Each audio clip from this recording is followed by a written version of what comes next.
మంచు లక్ష్మి చెన్నై వరద బాధితులను ఆదుకోవడానికి మేము సైతం అంటూ ఒక కార్యక్రమాన్ని స్టార్ట్ చేసి అందులో పలువురు సినీ ప్రముఖులను భాగస్వామ్యం చేస్తుంది.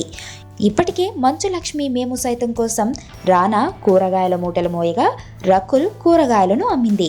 తాజాగా ఆ లిస్టులోకి ఎన్టీఆర్ చేరనున్నాడు. ఇప్పటికే తన వంతు సహాయంగా ఆర్థిక సహాయాన్ని అందించిన ఎన్టీఆర్ మరోసారి మంచు లక్ష్మి కోరిక మేరకు మేము సైతంలో భాగస్వామ్యం అయ్యేందుకు అంగీకరించాడట.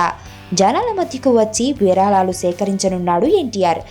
అలా వచ్చిన సొమ్మిని చెన్నై వరద బాధితులకు సహాయార్థంగా పంపించనున్నారు. నా కూతుర్ని కిడ్నాప్ చేశారు రిషి.